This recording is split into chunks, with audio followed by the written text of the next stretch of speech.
प्यारे बच्चों नमस्कार, कैसे हैं आप? उम्मीद करते हैं आप बेटर होंगे, आपकी पढ़ाई लिखाई बेहतर ढंग से पूरे जोश से चल रहा होगा। आज हम बात करने वाले हैं भिन्न और उसके व्युत्क्रमों के योगफल अंतर गुणनफल पे आधारित क्वेश्चन, जो देखने में तो बहुत सिंपल रहेगा, लेकिन जब हम बनाने बैठते हैं तो अच्छा खासा वक्त भी खा जाता है और दिमाग को भी वो खराब कर देता है।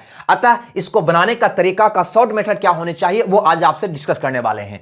कहता है ये कि भिन्न और उसके व्युत्क्रमों का योगफल 5/1/5 है, तो वह भिन्न क्या होगा? अगर इसको हल करें तो बिल्कुल आपका 1 सेकंड उत्तर आएगा कि 1/5 होगा। लेकिन कैसे होगा इसको बताने से पहले हम पहले इसकी बेसिकली तौर पे समझना चाहेंगे, जो आपके किताब में इसका सॉल्यूशन दिया जाता है। जैसे इस क्वेश्चन का हल आपके बुक में कुछ इस ढंग से दिया है। इसने क्या किया है कि भिन्न को मान लिया है कि माना कि वह भिन्न x है, तो इसका व्युत्क्रम इसका उल्टा यानी कि 1/x होगा या नहीं होगा? अब प्रश्न कहा था कि भिन्न और उसके व्युत्क्रम का योगफल 5/1/5 है, तो वह भिन्न क्या है?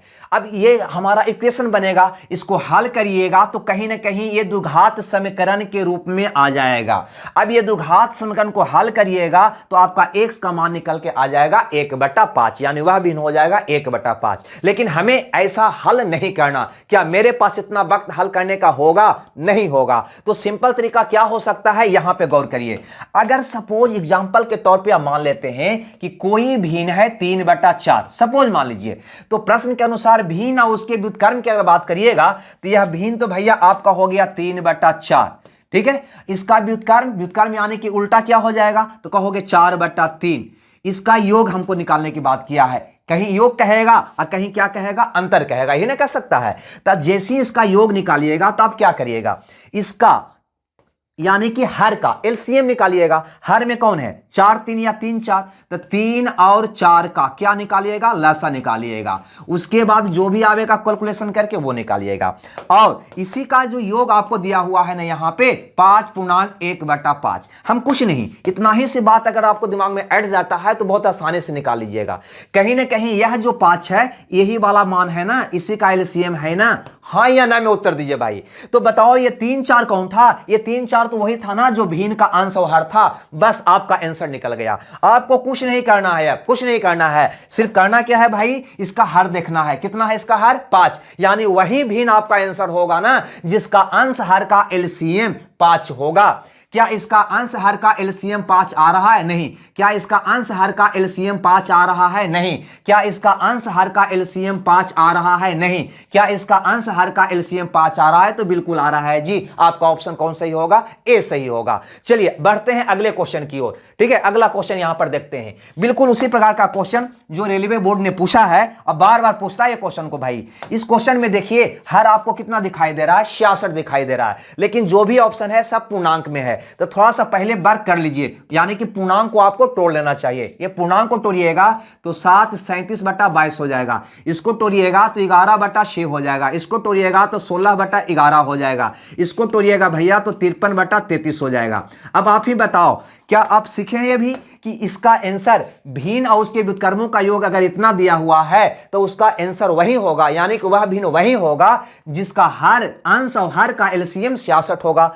अंश और हर का एलसीएम 66 होगा। आप ही बताओ इसका अंश और हर का एलसीएम 66 आएगा क्या? नहीं आएगा। इसका अंश और हर का एलसीएम 66 आएगा क्या? नहीं आएगा। इसका अंश और हर का एलसीएम 66 आएगा क्या? नहीं आएगा। इसका अंश और हर का एलसीएम 66 आएगा क्या? तो कहोगे बिल्कुल आएगा जी, यानी ये आपका क्या होगा, उत्तर होगा। तो कहीं योग भी दे सकता है, कहीं अंतर भी दे सकता है। देखो अंतर पर क्वेश्चन कैसे पूछा है, इसका हल किताब में दिया था वो था। अब यहां पर देखो अंतर पर क्वेश्चन कैसे पूछा है, यहां पे गौर फरमाइए। क्वेश्चन नंबर 3 में कहता है एक भिन्न और उसके व्युत्क्रमों के बीच अंतर कितना है भैया? 6.39/160 है। तो विचाराधीन भिन्न वो कौन सी होगी, ये आपका क्वेश्चन है। अब बताओ क्या होगा? तो वही होगा जिसका अंश और हर का एलसीएम 160 होगा, जिसका अंश और हर का एलसीएम 160 होगा। 16×5 = 80। क्या इसका एलसीएम अंश हर का 160 आएगा क्या? नहीं आएगा। आपका आंसर नहीं होगा। इसका अंश हर का एलसीएम 160 आएगा क्या? नहीं आएगा।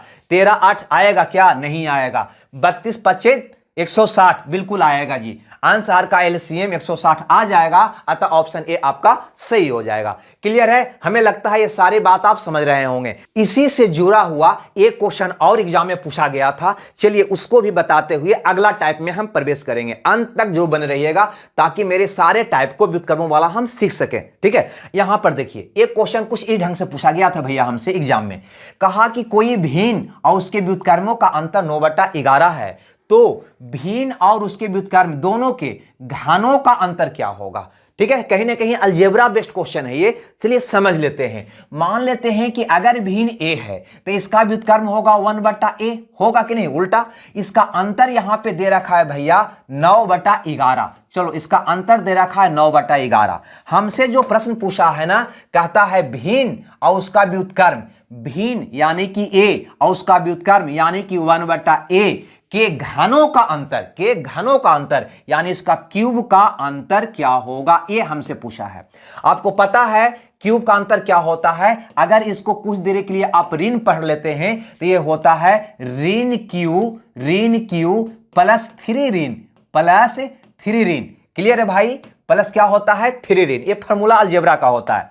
लेकिन रुक जाइएगा, समझिएगा। यानी कि ऋण आपका कितना होगा, है ना? ये वाला ऋण हुआ, इससे मतलब है ऋण से a माइनस 1/a ऋण हुआ 9/11। तो चलो 9/11 का कर दो क्यूब प्लस 3 गुना 9/11। इसको अब हल करिएगा तो हो जाएगा 729/1331 और प्लस हो जाएगा 27/11। कहीं ना कहीं इसको ऐसे आपको बनाना होगा। यानी आपका मान हमेशा पॉजिटिव, निगेटिव में आएगा क्या? नहीं भैया, पॉजिटिव में आएगा। ये निगेटिव है आपका नहीं होगा, ये निगेटिव है आपका आंसर नहीं होगा। दूसरी बात, अगर 729 में 27 ऐड करोगे, यानी कि इसको एलसीएम लेकर इसको ऐड करोगे, तो 729 से इसका मान जो होगा, एलसीएम तो आपका 1331 होगा, लेकिन ऊपर जो होगा वो 729 से ज्यादा होगा। होगा या नहीं होगा? ज्यादा ही होगा। 729 तो होगा नहीं, यानी ये भी आपका कट जाएगा। यानी आपका ऑप्शन कौन सही होगा? सी सही होगा। तो इस क्वेश्चन में थोड़ा सा अपना कॉमन सेंस लगाइएगा।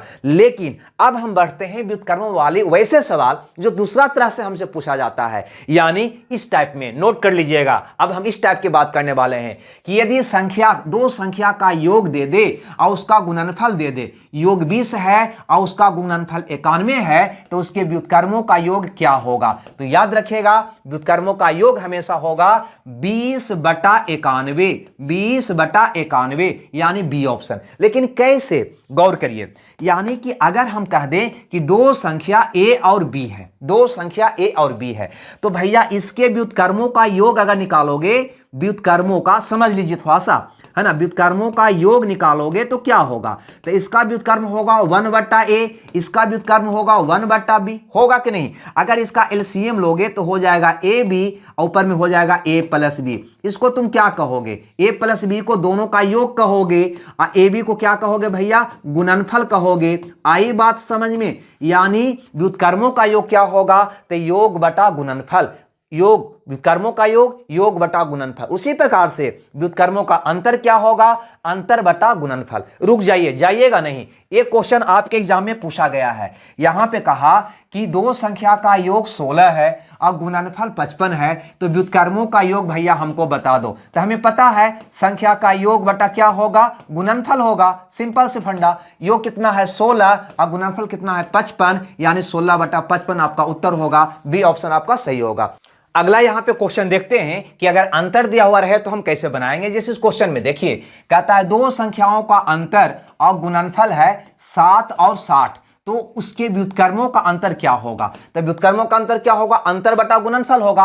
अंतर दे रखा है 7 और गुणनफल दे रखा है 60, तो 7/60 आपका आंसर होगा। रुक जाइएगा, अगर इस क्वेश्चन को उलट के पूछ दे तो फिर हम कैसे बनाएंगे? चलिए उस क्वेश्चन पे विचार करते हैं। जैसे क्वेश्चन नंबर 8 पे देखते हैं, कहता है दो संख्याओं का योग 9 है, यानी कि ये दो संख्या अगर a और b है तो इसका कहने का मतलब है कि a प्लस b कितना दे रखा है? 9 दे रखा है। तथा व्युत्क्रमों का योग, व्युत्क्रमों का योग का मतलब क्या होगा? तो कहोगे योग बटा गुणनफल। संख्या का योग दे रखा है 9, यानी कि 9 बटा गुणनफल कौन होगा? a b, है ना। व्युत्क्रमों का योग बटा गुणनफल कितना दे रखा है, 1/2 दे रखा है। तो ये बराबर करके 3 से गुना कर सकते हैं आप। तो ए बी का मान कितना होगा भैया, तो कहिएगा 9 दूनी 18 होगा, और दोनों का योग कितना है भैया, तो कहिएगा 9 होगा। तो क्यों ना इसका ऐसा 2 फैक्टर कर दीजिए जिसको जोड़ने पर 9 आ जाए या गुना करने पर 18 आ जाए। तो कहोगे 6 18, 6 और 3, यानी वह संख्या कौन होगा, 6 और 3 होगा। क्लियर है भाई, ऑप्शन देख के मार दीजिए, है ना। हमको तो 3 कहीं नहीं दिखाई दे रहा है, 6 हमें दिखाई दे रहा है, अतः डी ऑप्शन मेरा सही होगा।